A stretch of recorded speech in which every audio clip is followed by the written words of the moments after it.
เมื่อเป็นอูก็คือเจ้าได้ป้ายหยกอันนี้มาจากที่ไหนโอ้โหแม่นางเจ้าไม่หนาวหรือไงไปหาที่อุ่นๆกันไปไปสิถ้าเป็นใคร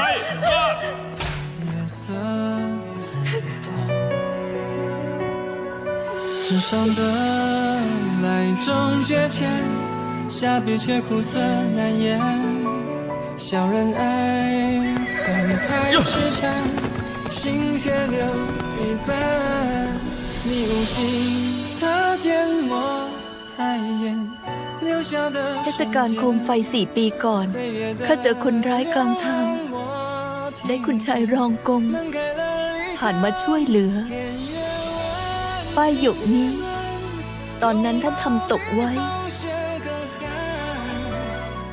ข้าอยากตอบแทนที่ท่านช่วยชีวิตมาตลอด ไม่ต้องตอบแทนหรอกแค่จัดการคนที่ขวางทางข้าไม่ได้ตั้งใจช่วยเหลือเจ้า เป็นแค่เรื่องบังเอิญเท่านั้นแม่นางสร้างกวนไม่ต้องกังวลไป ต่อให้คุณชายช่วยโดยไม่ได้ตั้งใจ แต่สำหรับข้าแล้ว ท่านได้ปกป้องความบริสุทธิ์ของสตรี จากนั้นข้าก็มีใจให้ท่าน เมื่อก่อนข้าไม่กล้าฝัน เพราะเราต่างกันเหลือเกิน ไม่นึกว่าตอนนี้ข้าจะได้แต่งงานกับคุณชาย แค่มั่นหมายนะสำนักตระกูลโกงกว้างใหญ่ เจ้าอย่าเดินเพ่นพ่านจำไว้ว่าอยู่ในที่ที่ตัวเองควรอยู่ ที่ที่มันถูกต้อง อย่าเลือกทางผิดอีก ข้าจะเชื่อฟังคุณชาย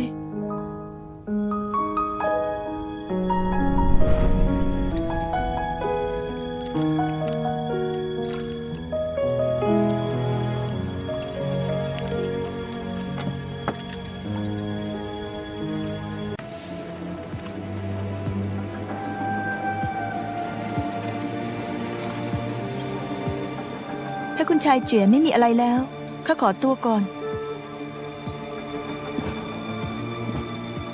เดี๋ยวก่อน จะเล่นเป็นไหม พอเป็นบ้าง มา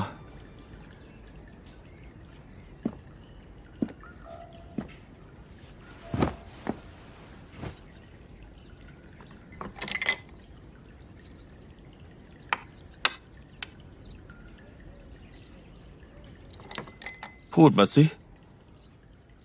ว่าเอามาได้ยังไง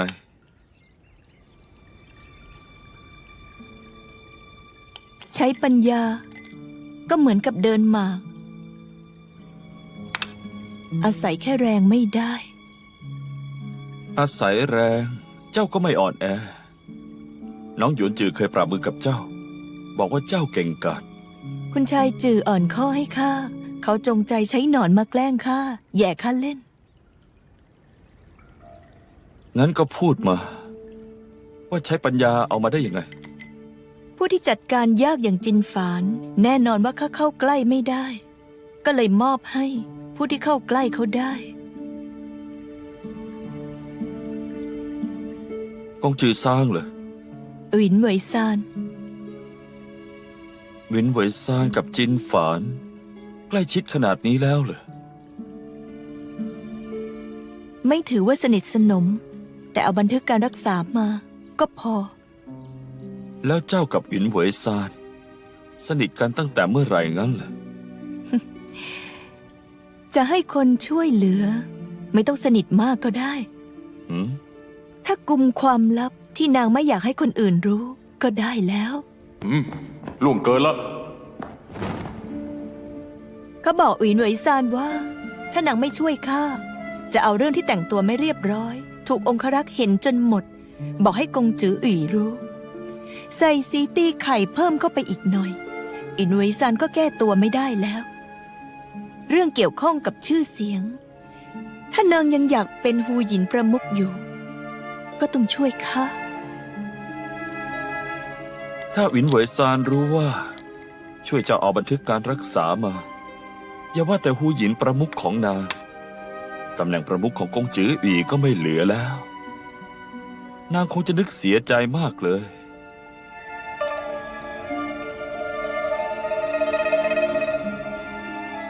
เรื่องนี้เกี่ยวข้อง กับตำแหน่งประมุขเหรอ เจ้าช่วยข้าทำเรื่องนี้สำเร็จ อยากได้รางวัลอะไรไหม มิกล้า คุณชายยินดีให้ข้าช่วย เป็นเกียรติแก่ข้ามาก อีกอย่างข้าแค่ทำเพื่อชดเชยความผิดเท่านั้น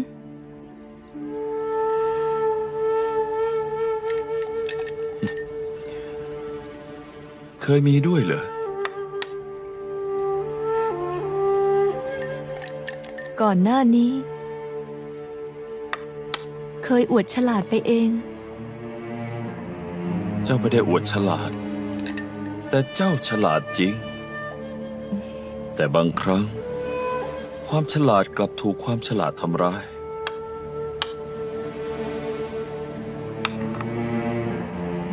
อย่าเหลิงให้มากนักเลย เจ้าค่ะ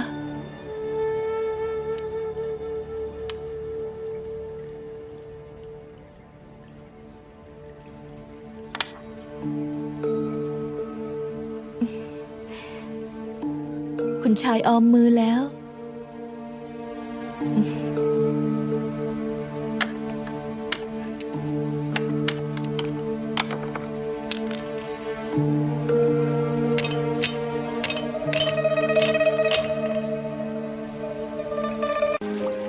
คุณชายเจียชอบอยู่ตามลำพัง ทำไมวันนี้ถึงได้เชิญข้ามากินข้าวล่ะ วันเทศกาลโคมไฟ ตามหลักแล้วควรจะต้องรื่นเริง ข้าคิดว่าเมื่อก่อนเจ้าคงจะอยู่กับครอบครัวมิตรสหาย เดินชมละคร ชมจันทร์ชมดาว ชมโคมไฟ ใช่หรือไม่ ตอนเด็กๆข้าอ่อนแอ ไม่ค่อยได้ออกจากบ้าน เทศกาลโคมไฟที่นี่ อาจจะเงียบไปสักหน่อย คิดว่าเจ้าอาจจะไม่ค่อยคุ้นชิน ส่วนข้าจัดการธุระเสร็จพอดี เลยมาอยู่เป็นเพื่อนเจ้า ที่ต้องแต่งเข้าสำนักเนี่ย คงลำบากเจ้าแล้ว แต่งเข้าสำนัก อาจนับว่าลำบาก แต่แต่งกับคุณชายรองกงเขาไม่ลำบากเลย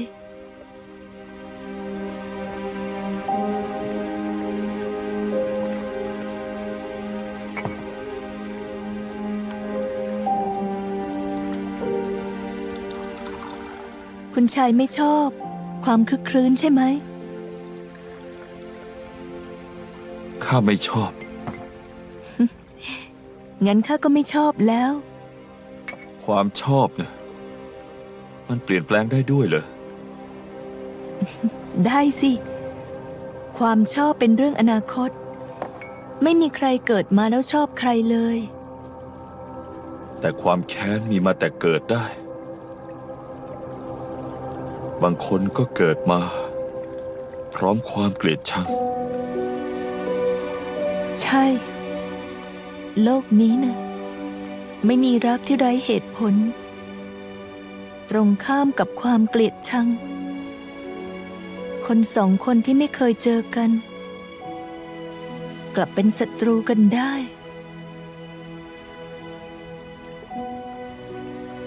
ศัตรูของสำนักมีมากมาย ศัตรูของคุณชายเจียก็คือศัตรูของข้า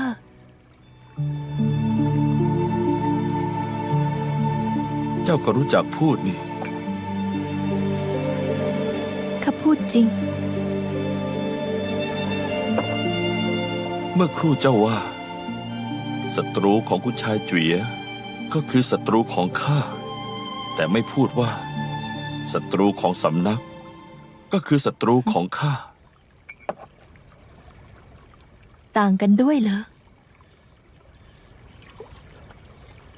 ไม่ต่างเลย ค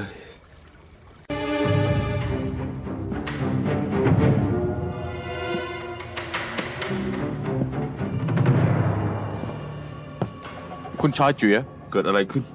ผู้อาวุโสฮวาสั่งเราให้ดูแต่ละกงว่ามีผู้หญิงบาดเจ็บไหม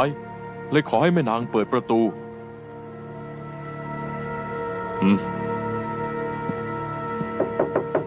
แม่นางสร้างกวนเชียน แม่นางสร้างกวนเชียน ทางประตูเลย คุณชายเจียคุณชายเจียเกิดอะไรขึ้นเหรอ ทำไมมาเปิดประตูช้า ข้ารู้สึกตัวรุมๆคงเพราะถูกลมหนาว ก็เลยกินยาสงบใจ นอนแต่หัววัน ฝันว่าได้ยินเสียงเคาะประตูถึงได้ตื่น ล่วงเกินแล้ว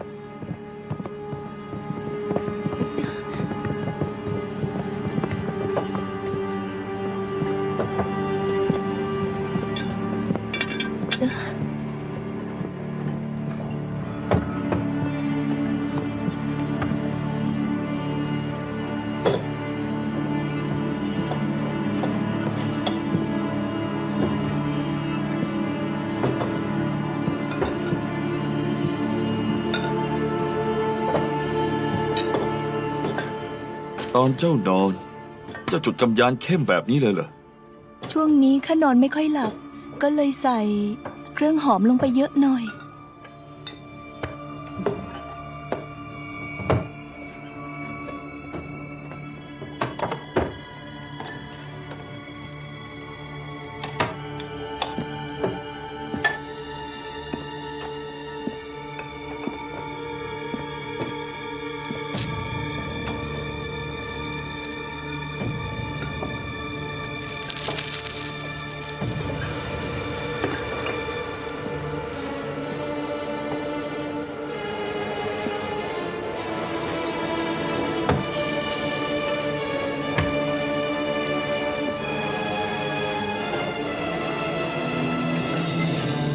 เจ้าฉลาดมาก รู้ว่าข้าไวต่อกลิ่นคาวเลือดเลยตั้งใจจุดกำยานฉุนถึงขนาดนี้ แต่น่าเสียดายที่แผนมีช่องโหว่ คุณชาย ข้าไม่รู้ว่าท่านพูดอะไร บอกข้ามาสิ ว่านี่คือเลือดของใคร ข้าไปที่อุยกง เห็นอูจีอยู่ในห้องของกงจืออุยข้าจึงแอบดูอยู่หลังหน้าต่าง สุดท้ายข้ากลับเห็นว่า มือของอูจีถือกระบี่อ่อน กระบี่นั้นบางและยืดหยุ่น ไม่ต่างกับกระบี่ที่อูเฟิงใช้ ข้าเลยมั่นใจว่า อูจีก็คือไร้นาม แต่ข้าถูกอูจีพบเห็นเข้า ฝีมือของนางสูงกว่า ในเมื่อฝีมือของนางสูงกว่าเจ้า แล้วทำไม นางถึงถูกเจ้าแทงได้ล่ะ นางพุ่งเข้ามาชนเอง นางจงใจปล่อยกระบี่หลุดมือให้ข้าแย่งไป แล้วพุ่งชนกระบี่ของข้า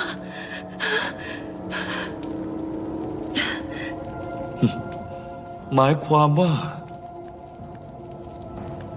นางจงใจถูกแทงงั้นเหรอ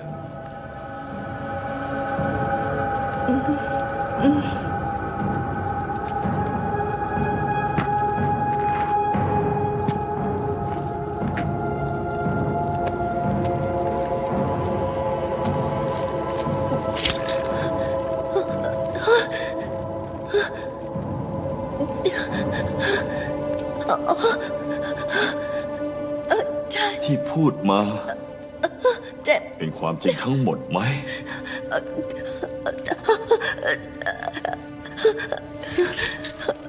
ใช่ เป็นความจริง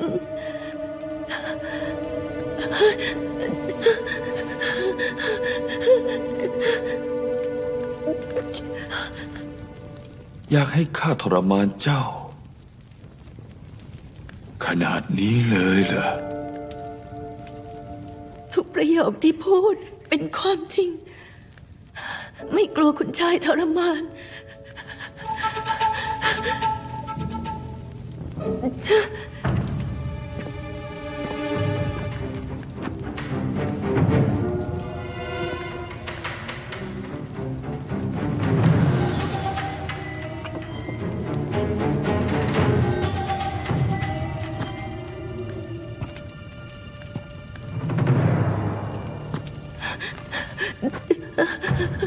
ข้ามีหลักฐานว่าเป็นคนสำนักกูซานปล่อยข้าสิข้าจะพิสูจน์ให้เห็น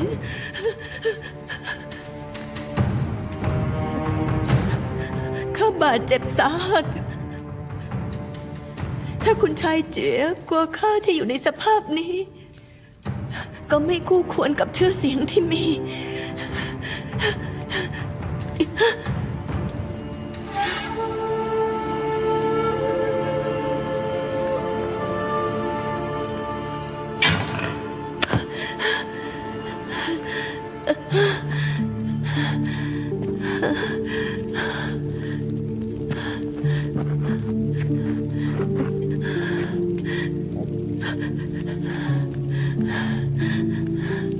พิสูจน์มาสิ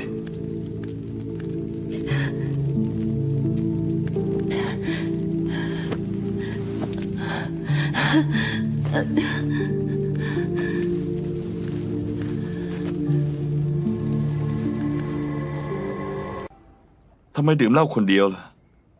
เหล้าไม่ใช่ยา ก็ต้องดื่มเอง หรือจะต้องให้คนอื่นป้อนด้วย แค่นี้ก็โมโหเลย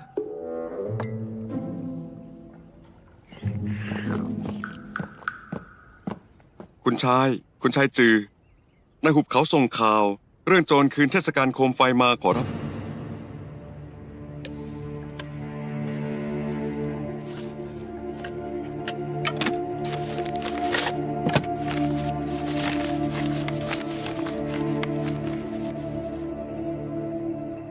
พี่ทายไว้ไม่ผิด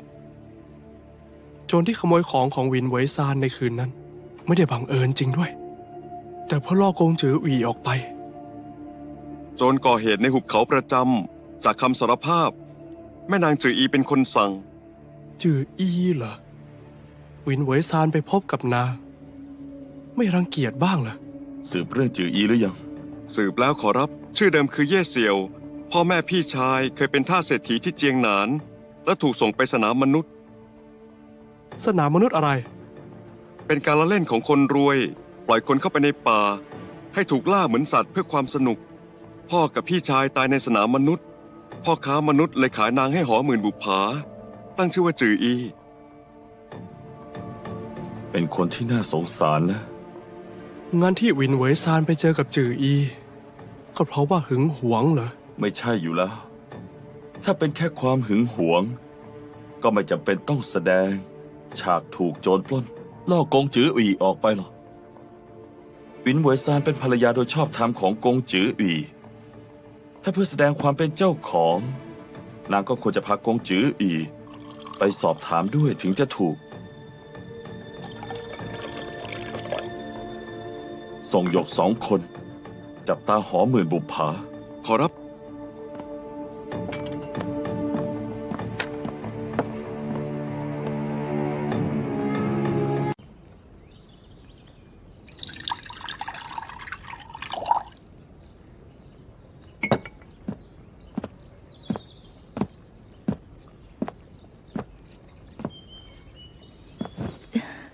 นายน้อยเปียกน้ำค้างยามเช้าไปทั้งตัว ปลูกต้นไม้อีกแล้วเหรอ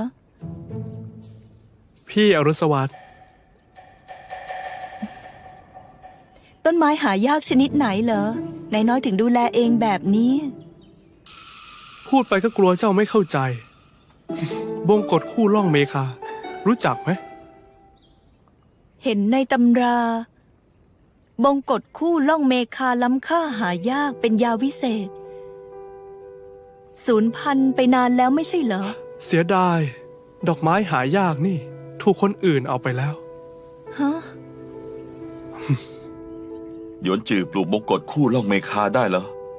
แต่กงห้วนอีประมุขน้อยในตอนนั้น ขอเอาไปใช้ ทำไมต้องให้ด้วย กงห้วนหวีนั่น ตอนนั้นฝึกอะไรนะ วิชาการศิลา แต่ไม่สำเร็จสักที อดีตประมุขเลยขอให้ข้านำมันไปมอบให้เขากิน แล้วก็ตามคาดด้วยยาวิเศษถึงฝึกสำเร็จ ถ้าไม่ใช่คำสั่งอดีตประมุขข้าจะเอามันไปให้เขาทำไม ข้าปลูกให้พี่ชายข้า บงกฎคู่ล่องเมคาตำราแพทย์ว่าล้ำค่านัก เพิ่มพลัง ให้ผู้ฝึกยุดได้ แม้แต่คนที่ป่วยหนักก็ฟื้นคืนชีพได้ อดีตประมุขลำเอียงจริง ได้ยินมาว่าแม่นางสร้างกวนขัดหญ้าดีมังกรทอง อู้จีฮูหยินเลยให้ข้ามา บอกว่าจะแบ่งส่วนหนึ่งให้ท่าน ๆ หูหยินมีน้ำใจจริง ๆ เดิมทีเป็นเรื่องเข้าใจผิดกัน ข้าควรไปคารวะน้ำชา ขอขมา ข้าจะกลับไปเรียนฮูหยิน ข้าอยากขอ ไปเถอะ เจ้าค่ะ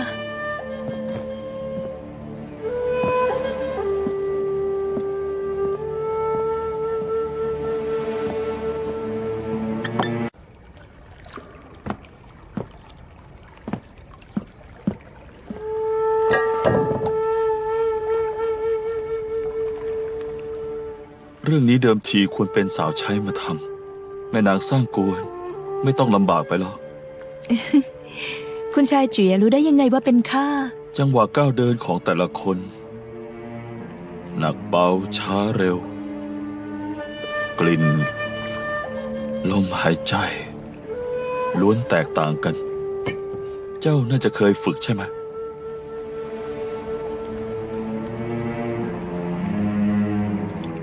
ตอนที่ข้าอยู่ที่สำนักกูซาน ก็เรียนบรยุทธ์ง่ายๆ จากท่านพ่อมาบ้าง การฝึกฝนที่คุณชายพูดถึงนี้ข้ากลับไม่เคยฝึก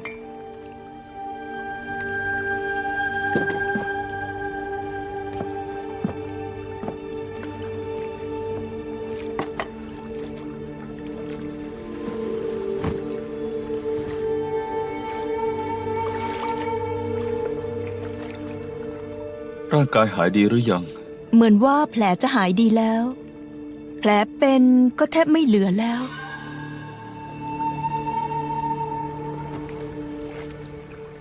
คุณชายจะลองดูไหม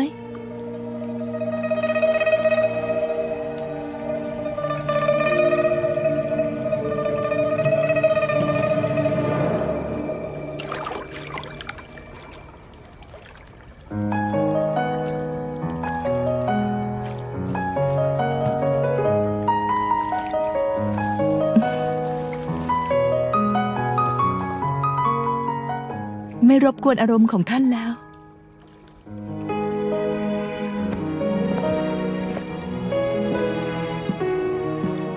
น้ำพุร้อนนี่ มีสรรพคุณในการฟื้นฟูบาดแผล เจ้าอยากจะลองดูหรือไม่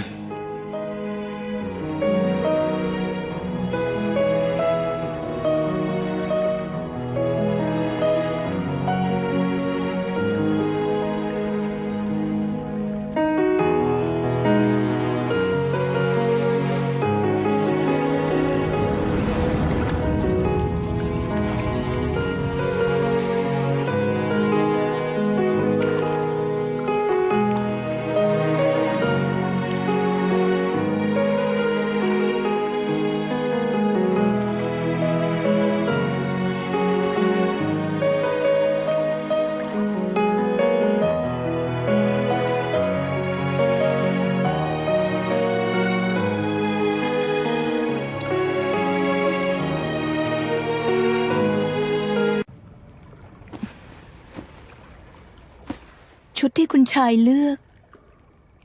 งามไหม ข้าไม่ได้มองชุด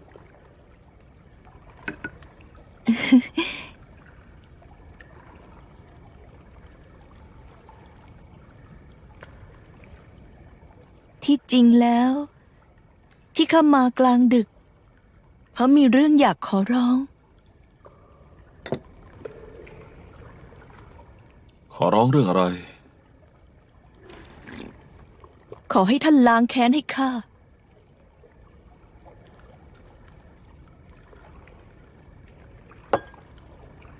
ศัตรูคือใคร เตียนจูสำนักชิงเฟิง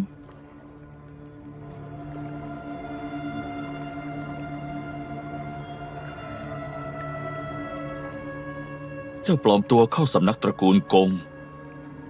อันตรายมากมาย แต่พลิกวิกฤตได้เสมอ ด้วยความฉลาดและความสามารถของเจ้าทำไมถึงไม่ล้างแค้นด้วยตัวเอง ลองแล้ว ไม่ใช่ครั้งเดียว ดูท่าผลจะไม่เป็นดังใจเจ้า ตระกูลสร้างกวนของเราเป็นหมอชื่อดัง ศึกษาเรื่องยาพิษอยู่บ้าง ยาพิษสำนักตระกูลกงที่ปล่อยออกไปข้าก็เคยเก็บมาเกือบหมดข้าเองก็รู้ว่า สุดยอดยาพิษและอาวุธลับของพวกท่าน ที่ผ่านมาเก็บใช้เองไม่เคยขาย เป็นเช่นนั้น พวกท่านมียาพิษตัวหนึ่งชื่อซ่งเซียนเฉินข้าใช้มันเป็นหลัก ผสมพิษแรงชนิดอื่น ให้กลายเป็นยาพิษที่ไร้ทางแก้ งานชุมนุมชาวยุทธ2 ปีก่อนข้าปลอมตัวเข้าไป แอบวางยาพิษในอาหารของเตียนจู 2 ปีก่อนเตียนจูถูกพิษประหลาดทำให้ทุกคนกลัว ที่แท้คือเจ้านี่เอง ข้าเอง จากนั้นข้าก็รอว่าจะมีข่าวลือเรื่องการตายของเตียนจู แต่ข้ารอมาเดือนกว่า เตียนจูกลับปรากฏตัวอีกครั้งโดยไม่เป็นอะไรข้าคิดแล้วก็คิดไม่ออก หากถูกพิษซ่งเซียนเฉิน นอกจากจะได้ยาถอนของตระกูลกง ไม่งั้นแล้ว ต้องตายสถานเดียว ยิ่งไม่ต้องพูดถึงว่า เจ้ายังผสมพิษตัวอื่นขนาดนี้ ต่อให้เป็นเซียนจุติลงมายังช่วยยากนอกจากว่า นอกจากหลังจากเตียนจูถูกพิษ ก็รีบกินยาของตระกูลกง ไปเฉาช่วยที่แก้ได้สารพัดพิษ น้องหยวนจือถึงแอบอยู่บนหลังคาในอุ๋ยกงกลางดึก คิดจะทำอะไรกันแน่ ข้าแค่ พี่ ข้าฝึกสะบั้นจันทรา3 กระบวนแล้วงง ส่งคนไปเชิญผู้อาวุโสเย่มาชินะ จินฝ่าลาดตระเวนกลางคืนพบว่าบนหลังคามีคนหลบซ่อนอยู่ ร่องรอยคุณชายจืดถูกเปิดเผย เห็นว่าหนีไม่ได้เลยปล่อยผู้สัญญาณแจ้งกงซ่างเจี๋ยและกงซ่างเจี๋ยรู้ว่าคุณชายจืดแอบอยู่ที่หวีกงเลยบุกมาถามหาคนที่หวีกง เรื่องทั้งหมดชัดเจนมาก แต่กงหยวนจือกับกงซ่างเจี๋ย2 พี่น้องกลับขาวเป็นดำยังแต่งเรื่องโกหกที่มีช่องโหว่ใหญ่มากขนาดนี้ออกมา ส่วนเรื่องผู้อาวุโสเย่ร่วมมือกับหวินเหวยซานยิ่งไม่มีมูลความจริงแม่นางหวินเมื่อคืนไม่ได้อยู่หวีกงเลย กงจืออีท่าน พอแล้ว ไม่ว่ายังไง กงสร้างเจ๋ยใช้อาวุธก็คือละเมิดข้อห้ามจำเป็นต้องลงโทษ ข้าก็ถูกกงจืออีทำร้าย บาดเจ็บภายใน ปากข้ามีแต่เลือดองครักษ์ที่มาเห็นหมด น้องหยวนจือยิ่งโกหกก็ยิ่งเลอะเทอะจริงๆ ทั้งที่เห็นว่ากงซ่างเจ๋ยถือดาบเข้าทำร้ายข้ากลัวผู้อาวุโสด่าจะถึงกับกัดลิ้นกัดปากจนกรากเลือดใส่ร้ายข้าผู้อาวุโสเชิญเรียกท่านหมอตรวจชีพจรได้ น้องกงหยวนจือมีแต่แผลที่ปากภายนอกไม่บาดเจ็บภายในใครพูดโกหกย่อมรู้ความจริงแน่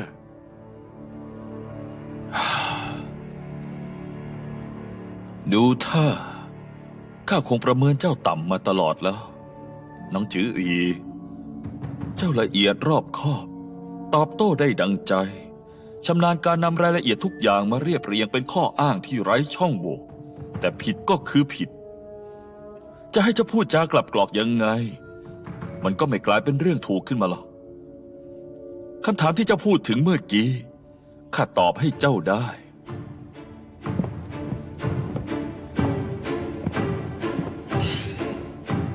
หลังจากที่กลับมาจากบรรพตหลังข้ายังคงสงสัยในตัวหวินเหวยซานอยู่ ดังนั้นข้าจึงนำเรื่องที่นางต้านทานพิษของจันทรากัดกร่อนหทัยได้ มารายงานต่อผู้อาวุโสแล้ว จากนั้นก็ส่งน้องหยวนจือไปยังอุ๋ยกงแอบสังเกตความเคลื่อนไหวของหวินเหวยซานดังนั้นตอนที่ข้าได้ยินสัญญาณข้าย่อมรู้อยู่แล้วว่าต้องไปหาที่อุ๋ยกง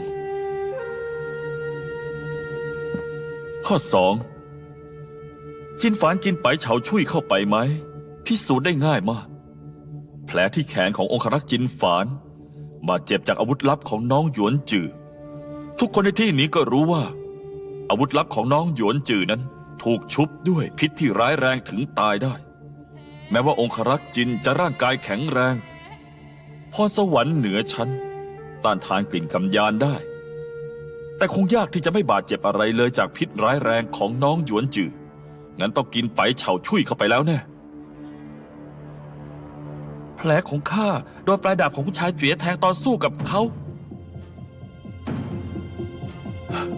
แผลดาบกับอาวุธลับแค่ดูก็รู้ ไม่จำเป็นต้องแก้ตัวต่อหน้าคำถามง่ายๆแบบนี้หรอกอีกทั้งถ้าเจ้ายังปากแข็งอีกงั้นเรามาเดิมพันกันสักหน่อยไหมข้าให้น้องหยวนจือใช้อาวุธลับกับเจ้าถ้าเจ้าตายเพราะพิษข้าจะแลก1 ชีวิตแต่ถ้าเจ้าไม่เป็นอะไรเลยแล้วก็ เจ้าก็ปลิดชีพตนเองตรงนี้ซะเจ้ากล้า หากว่าในด่านสุดท้าย คุณชายอุยยังทำสำเร็จ ท่านจะทำยังไง ข้าเองก็จะยอมรับเขา และยังจะจัดพิธีแต่งตั้งให้ เขาเป็นประมุขอีกด้วย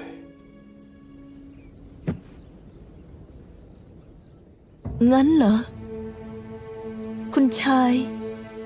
คิดจริงๆเหรอ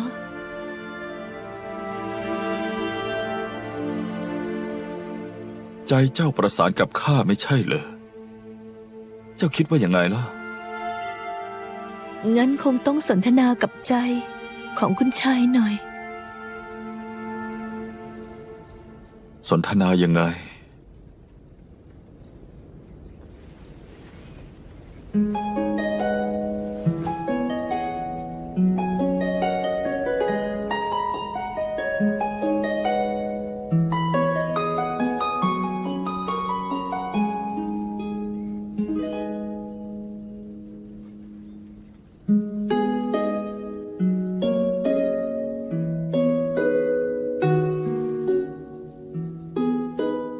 ใจคุณชายบอกข้าว่า ท่านเห็นสำนักเป็นสำคัญ ดังนั้น ประมุขสำนักตระกูลกง เป็นใครก็ได้ แต่คนผู้นั้นต้องแบกรับหน้าที่ของสำนักให้ได้ ท่านคัดค้านกงจืออีทุกเรื่อง เพราะเขารู้ว่ามีสายลับอู่เฟิงอยู่ข้างกาย แต่กลับปกป้องนางและปิดบังทุกคน เห็นความปลอดภัยของสำนักเป็นเรื่องรอง แต่ท่านจนใจไร้หลักฐาน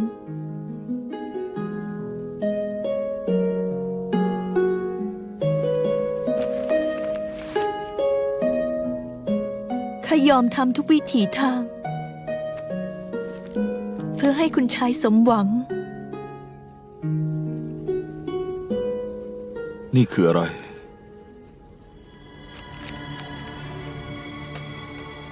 หลักฐานมัดตัว ว่าอุ๋นเหวยซานเป็นสาย ให้กับอูเฟิง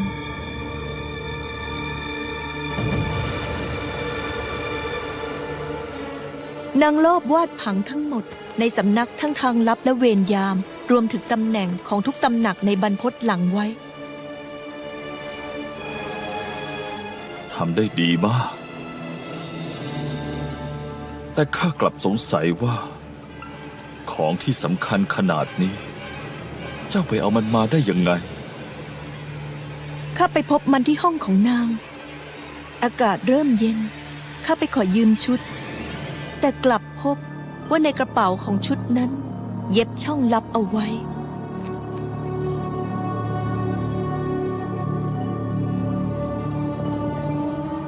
ภาพที่วาดขึ้นมา เหมือนตำแหน่งในสำนักไม่มีผิดเลยแต่จะพิสูจน์ว่าหวินเหวยซานวาดได้ยังไงกัน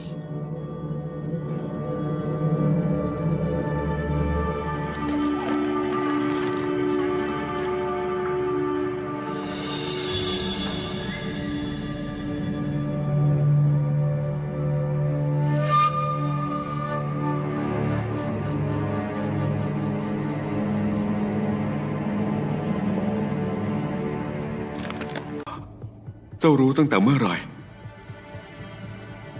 ตอนสืบเรื่องผู้ดูแลเจียข้ามีข้อสงสัยมากมาย ข้อแรก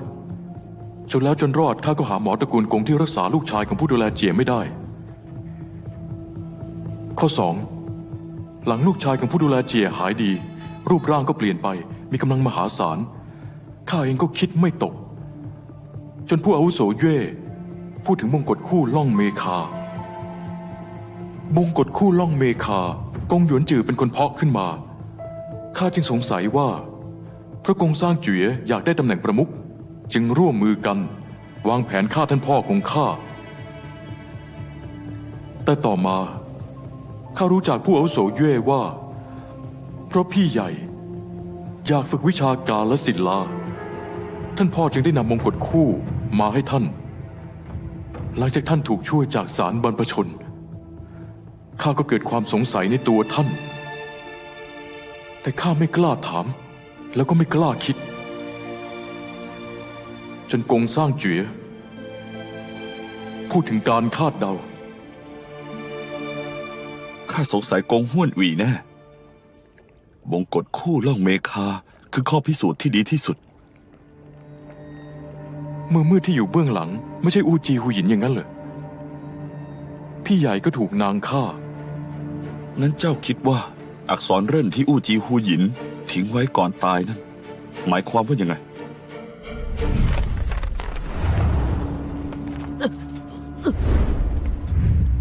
ที่จริงนางอยากเขียนอักษรคำว่าอุยแต่เพราะอักษรเขียนวัดๆมองดูแล้วเหมือนอักษรเร่นเรียงต่อกัน ตอนนั้นกงห้วนอุยจงใจมองผิดบอกว่าเป็นอักษรเร่น อักษรเรื่อนมากขนาดนี้ เพราะกลัวพวกเราเริ่มสงสัยเขาอีกอย่างสิ่งที่อู้จีฮูหยินพูดก่อนตาย ไม่ใช่หวิน แต่เป็นหวี อุ๊ย เพราะข้ากลัวแหวกย่าให้งูตื่น จงใจชิงพูดคำว่าหวิน หวิน คนใกล้ตาย ไม่มีทางเขียนอักษรเร่น แต่ปากกลับพูดว่าหวีหรอก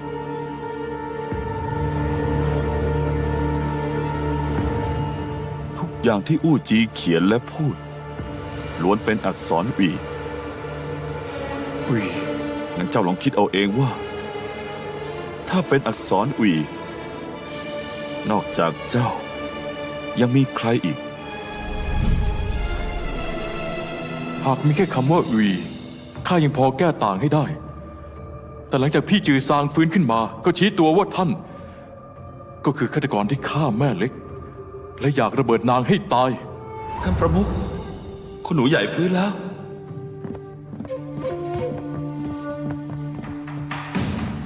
พี่ ระวังนะ ระวัง ไม่ต้องกลัว ค่อยๆพูดนะ พี่ใหญ่คือ เป็นกง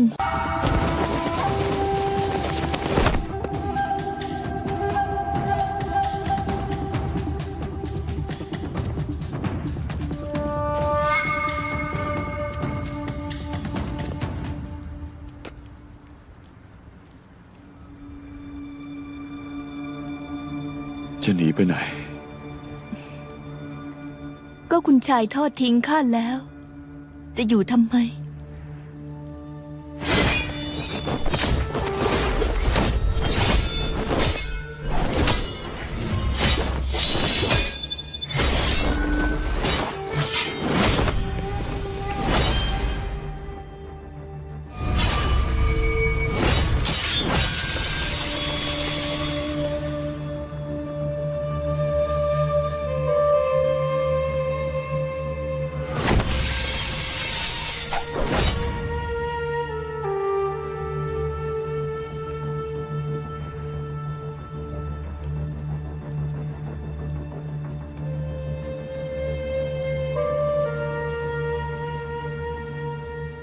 กงห้วนอีหลอกข้าว่าจะร่วมมือ แต่กลับชิงเพลิงจรอนันต์ไป ส่วนคุณชายกับข้าเคยร่วมหอ ก็ไม่เหลือเยื่อใยกับข้าอีก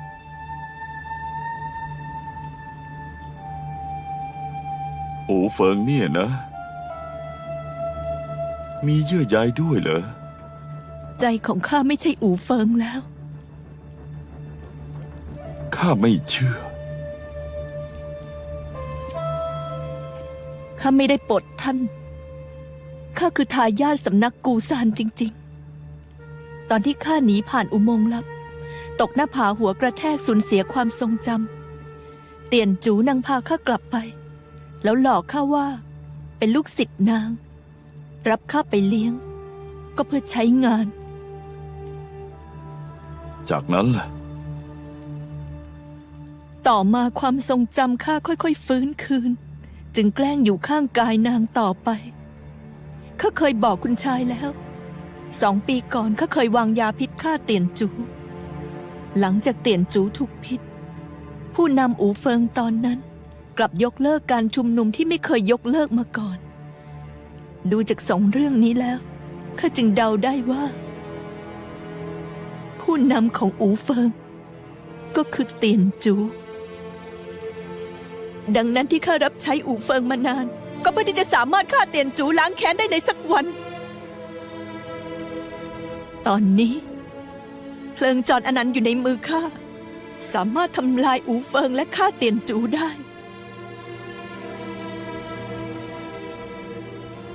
ข้าบอกคุณชายทุกอย่างแล้ว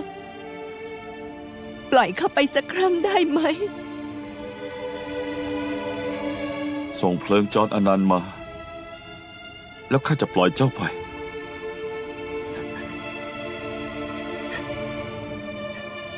หากข้าไม่ยินยอมล่ะ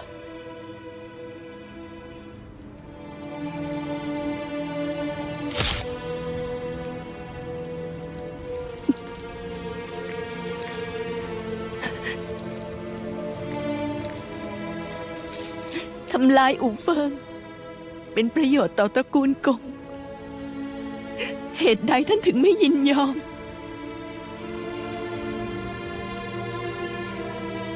เพลิงจรอนันต์ห้ามตกอยู่ในมือของคนนอกเด็ดขาด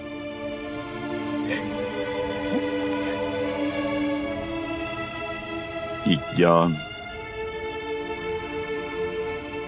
จะรู้ได้ยังไงว่าเจ้าไม่โกหกข้า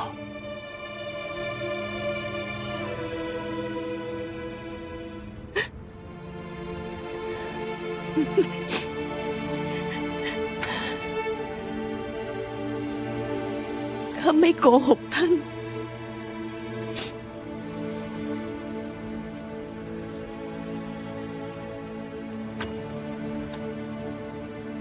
เพราะว่า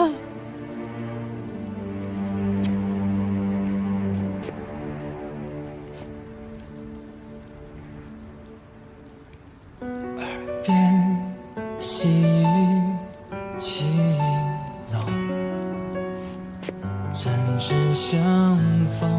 终须松。上我刀锋，入怀中，破晓把月色刺痛。纸上的来终觉浅，下笔却苦涩难言。小人爱恨太痴缠，心却留一半。你无心擦肩我太眼，留下的瞬间，岁月的两岸我听见，门开了一扇。 ความชอบเป็นเรื่องของอนาคต ไม่มีใครเกิดมาแล้วชอบใครเลย คุณชายชอบไหม คิดไม่ถึง ว่าหมึกกลิ่นกระวาน จะทำให้ใจสงบได้จริง งั้นต่อไปข้าจะฝนหมึกเป็นเพื่อนคุณชายบ่อยๆนะ ข้าจะอยู่ข้างคุณชายตลอดไป 潮烈火相拥，世上的来终觉浅，却用半生来偿还。星月装点的双眼，却盛满离散。你无心 พี่ ท่านจะปล่อยสร้างกวนเชียนไปเหรอ 只为一瞬间，我值得让 ไม่งั้นข้าไม่ปล่อยนางไปแน่ 看见花开了一半，你转身我成全，告别彼此手缠绵。 ปล่อยนางเหรอ 为何不敢？你说愿归乡路， ให้นางไป 难避免坚决。我说生命 ทับท้องสายเลือดตระกูลกง 心愿，笔墨最难书写，情字间，为萤火甘愿做浓烟。我没有开口，却奢求最后的停留。你没有回头，我却还在原地等候。天越弯，心越乱，紧拥抱到风取暖。可悲。耳边细雨起落，针指相逢中。 เพราะความหมายของดอกตู้เจวียน คือข้าเป็นของท่าน 刀锋入怀中，破晓把夜色刺痛。世上的来终觉浅，下笔却苦涩难言。小人爱恨太痴缠，心却留一半。 ข้าเป็นของท่าน 心擦肩我太眼，留下的瞬间，岁月的两岸我听见，门开了一扇，天越弯，心越乱，拥抱比风雪更寒，为何并肩？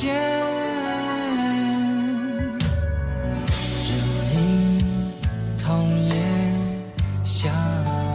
逢，心却不着做火中。月色尚浅，心却中飞蛾，潮烈火相拥。